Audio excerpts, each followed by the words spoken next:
اس کے بعد آخری بات کیا ہے کہ لعلکم تتقون. ہدف، پرپز اور مقصد یہ ہے کہ شاید تم اس کے ذریعے سے متقی بن جاؤ. جو روزے کی عبادت تم پر رکھی جا رہی ہے اس کے شاید تم متقی بن جاؤ. یہاں پر ایک بحث تو یہی ہے کہ عربی کے اندر لعلہ، یہ لعلہ کا مطلب ہوتا ہے شاید. اب اگر آپ لعلہ کا لفظ استعمال کریں تو کوئی بات سمجھ میں آتی ہے، اس لیے کہ آپ سرٹین نہیں ہو سکتے. فیوچر کی بہت ساری ایسی باتیں ہوتی ہیں کہ جن میں آپ یقینی طور پر کوئی بات نہیں کہہ سکتے. ایسا ہو بھی سکتا ہے، نہیں بھی ہو سکتا ہے. لیکن کیا پروردگار کے کیس میں بھی ایسا ممکن ہے کہ خدا یہ کہے لعلکم تتقون، شاید تم متقی بن جاؤ؟ وہاں پر تو ایک سرٹینٹی ہونی چاہیے، ایک یقینی بات ہونی چاہیے، ہوگا یا نہیں ہوگا. آپ غور فرمائیے، پروردگار عالم نے لفظ استعمال کیا لعلہ. اسی لیے بعض مفسرین نے، بلکہ کئی مفسرین نے کہا کہ جب خدا لعلہ کا لفظ استعمال کرتا ہے تو اس کا مطلب شاید نہیں ہوتا، اس کا مطلب ہوتا ہے تاکہ، so that, in order to get this thing, تاکہ اس ہدف کو اور اس ٹارگٹ کو حاصل کیا جائے. درود بھیجیے گا محمد و آل محمد.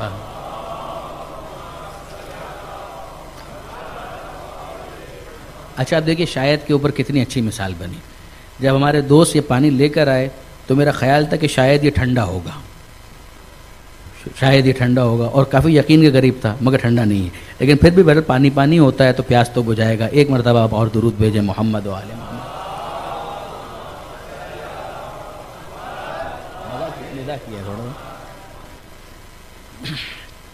اب یہ خدا نے جو لفظ استعمال کیا لعلکم تتقون، تو اس پر یہ بحث آئی. انہوں نے کہا کہ نہیں صاحب، خدا جب لعلہ کا لفظ استعمال کرتا ہے تو اس کا مطلب شاید نہیں ہوتا ہے، اس کا مطلب ہوتا ہے تاکہ، سو دیٹ، کہ روزہ رکھو، تم پر روزے کو واجب کیا گیا جیسے تم سے پہلی قوموں کے اوپر واجب کیا گیا، تاکہ تم متقی ہو جاؤ.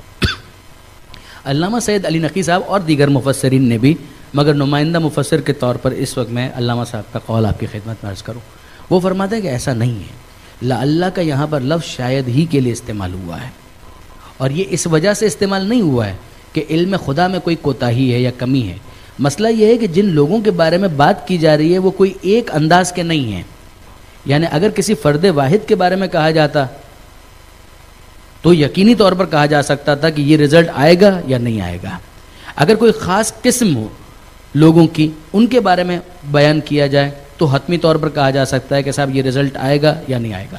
مثلا معصومین کے بارے میں کہا جائے، سلمان فارسی اور ابو ذر غفاری کے بارے میں بات کی جائے لعلکم تتقون، وہاں پر حتمی طور پر ہے کہ روزہ ان کے اندر تقوی میں اضافہ ہی کرے گا، کوئی شک نہیں ہے.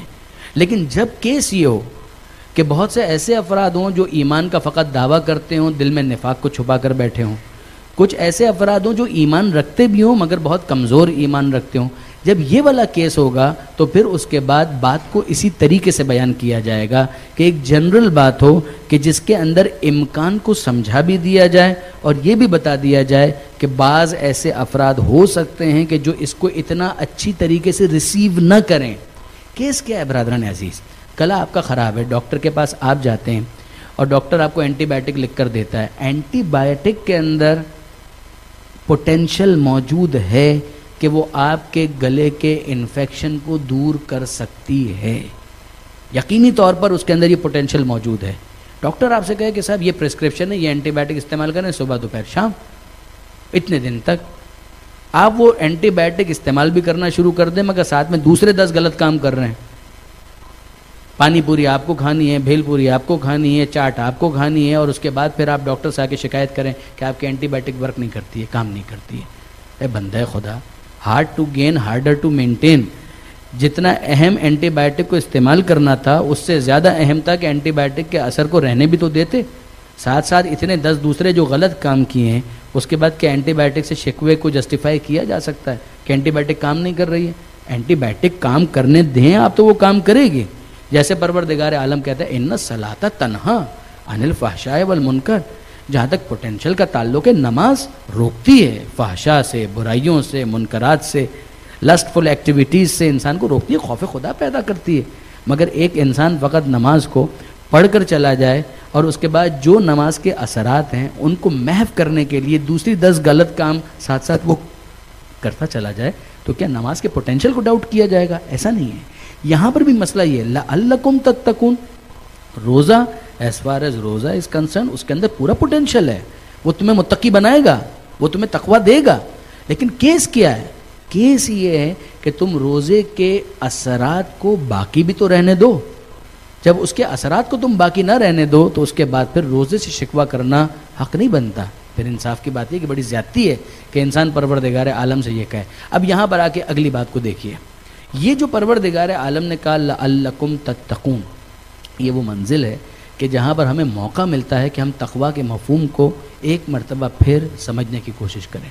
میں نے کئی مرتبہ مجالس کے اندر، آپ ویسے بھی ماشاءاللہ علماء کرام سے، خطبہ سے سنتے رہتے ہیں، طالب علم کی حیثیت سے میں نے بھی کئی مرتبہ اس بات کو بیان کیا کہ نہج البلاغہ میں امیر المومنین حضرت علی ابن ابی طالب علیہ الصلوۃ والسلام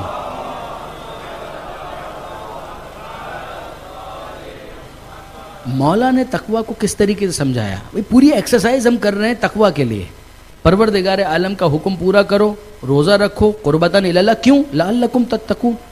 کیا ہے کیا یہ تقویٰ؟ مولا فرماتے ہیں، الفاظ مولا کے نہیں ہیں، الفاظ میرے، مطلب مولا کا. میں اپنے الفاظ میں اس بات کو بیان کر رہا ہوں. امیر المومنین نے اس کو ایک مثال کے ذریعے سمجھایا، جس کو منطق کے اندر کہتے ہیں تعریف بالمثال. مثال کے ذریعے سے سمجھایا. مولا فرماتے ہیں کہ جناب تقویٰ سواری کے اس جانور کی طرح ہے کہ جس کی لگام آپ کے ہاتھ میں ہو. اگر لگام آپ کے ہاتھ میں ہے تو وہ جانور، وہ گھوڑا، وہ سواری، وہ آپ کی انسٹرکشنز کو اگنور نہیں کر سکتا. لیکن اگر لگام آپ کے ہاتھ میں نہیں ہے تو پھر کیا ہوگا؟ بابر بادشاہ کے بارے میں کسی نے کہا کہ وہ بہت اچھا گھوڑ سوار تھا، بہت اچھا سواری کو چلاتا تھا. تو ایک دفعہ کسی نے اسے کہا بادشاہ سلامت ہاتھی کی سواری کیجیے. تو بادشاہ سلامت جو تھے وہ بڑے انداز سے جست لگا کر ہاتھی کی پشت کے اوپر بیٹھ گئے. اور پھر اس کے بعد کسی نے کہا اس کو چلائیں. تو کہا اس کی لگام کہاں ہے؟ کہتے نہیں اس کی لگام نہیں ہوتی، اس کے کان کے نیچے تھوڑا ہاتھ یوں ماریں تو یہ آگے بڑھے گا. تو جس طریقے سے وہ جمپ کر کے اوپر بیٹھا تھا اسی طریقے سے جمپ کر کے نیچے اتر گیا. اس نے کہا بابر مر جائے گا مگر کسی ایسی سواری پر سواری نہیں کرے گا جس کی لگام اس کے ہاتھ میں نہ ہو. اگر لگام میرے ہاتھ میں نہیں ہے تو یہ کبھی بھی ڈاج دے جائے گا. اب مجھے نہیں پتا کہ بابر کتنا اچھا سواری کرنے والا تھا، مطلب بہت اچھا ہے. مولا فرماتے ہیں کہ یاد رکھو اگر لگام تمہارے ہاتھ میں ہے اور اس لگام کے ذریعے سے تم گھوڑے کو کنٹرول کر لو تو پھر کیا ہوگا؟ تم گھوڑے کو بھگانا چاہو گے تو گھوڑا بھاگے گا، تم گھوڑے کو روکنا چاہو گے تو گھوڑا رکے گا، تم گھوڑے کو دائیں لے جانا چاہو گے تو وہ دائیں جائے گا، تم بائیں لے جانا چاہو گے تو بائیں جائے گا. اگر ایسا ہے تو اس کا مطلب یہ ہے کہ گھوڑا تمہارے کنٹرول میں ہے، تم گھوڑے کے کنٹرول میں نہیں ہو. لیکن اگر الٹا ہو جائے کہ تم بھگانا چاہو اور گھوڑا رک جائے، تم روکنا چاہو اور وہ بھاگے جا رہا ہے، بریک فیل ہو گئے، تم دائیں لے جانا چاہو وہ بائیں جا رہا ہے، وہ بائیں لے جانا چاہو تو دائیں جا رہا ہے، اس کا مطلب کیا ہے؟ کنٹرول نہیں ہے. مولا فرماتے ہیں کہ اگر نفس کے گھوڑے پر لگام ڈال کر اپنے کنٹرول کو انفورس کر دیا ہے تو اس کا مطلب تقویٰ تمہارے اندر ہے. اور اگر ایسا نہیں ہے تو پھر کیا مطلب ہے؟ میرا دل نہیں مانتا، میرا دل نہیں چاہتا، اس کا مطلب یہی ہے کہ گھوڑا کنٹرول میں نہیں ہے، نفس کا گھوڑا کنٹرول میں نہیں ہے. اب میرا دل کیا چاہتا ہے؟ میرا دل تو کھانا کھانے کو چاہتا ہے. روزے کے اندر خدا کیا کہتا ہے؟ بھوکے رہو. نفس کہتا ہے کہ کھانا کھاؤ، خدا کہتا ہے کہ بھوکے رہو. اگر میرے اندر تقویٰ ہے تو میں اپنے نفس کے سرکش گھوڑے کی لگام کے ذریعے سے اسے کنٹرول کروں اور کہوں کہ نہیں، اگرچہ تو کھانا کھانا چاہتا ہے مگر حکم خدا کا تجھے پابند بناؤں گا، اس موقع پر نہیں کھاؤں گا. مولا فرماتے ہیں کہ بس یہی تقویٰ کا مطلب ہے. اگر تمہارا نفس تمہارے کنٹرول میں آ گیا تو اب وہ تمہیں بائی پاس نہیں کرے گا، تمہیں نہیں چلائے گا، تم اس کو چلاؤ گے. جب تم اس کو چلاؤ گے تو جتنا تم اس کو چلا سکتے ہو اتنا تقویٰ تمہارے اندر موجود ہے. جہاں پر وہ اڑی کرنے لگے، وہ اکڑنے لگے، وہ ادھر ادھر ہونے لگے اور تمہیں لگ رہا ہے کہ اب لگام ڈھیلی ہوتی جا رہی ہے، بریک فیل ہوتے جا رہے ہیں، اس کا مطلب یہ ہے کہ اسی پروپورشن سے تقویٰ کم ہوتا چلا جائے گا. اب یہ اگر چیز آ جائے تو اب مفہوم بہت واضح ہے. پروردگار عالم نے کہا کہ روزہ رکھو تقویٰ آئے گا. کیا مطلب؟ اگر ایک انسان دن میں گرمی کے دوران اس چیز سے اپنے آپ کو بچانے میں کامیاب ہو جاتا ہے جو عام دنوں میں حلال ہے، بہت توجہ کیجئے گا، پانی عام دنوں میں حلال ہے، رمضان ہی کے اندر رات میں حلال ہے، پانی حرام تو نہیں ہے، پانی شراب تو نہیں ہے، پانی تو حلال ہے. مرغ صحیح ذبح ہوا ہے، کیا پرابلم ہے؟ حلال ہے. بکرے کا گوشت صحیح ذبح ہوا ہے حلال ہے، چاول حلال ہے، یہ مشروبات یہ سب حلال ہیں. مگر روزے کے دوران پروردگار عالم کے کہنے پر انسان نے کتنا تقوی حاصل کیا کہ جو عام دنوں میں حلال تھا اسے خدا کے کہنے پر ترک کرنے کے لیے وہ تیار ہو گیا. تو گھوڑا تو کنٹرول میں آ رہا ہے.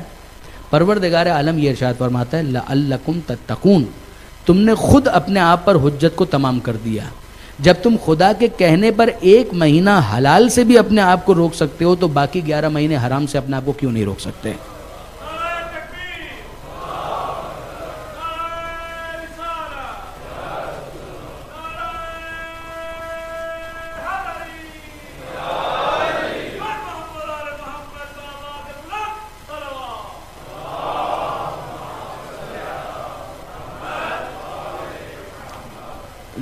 جو 1 مہینہ پانی سے روک سکتا ہے وہ 11 مہینے شراب سے نہیں روک سکتا.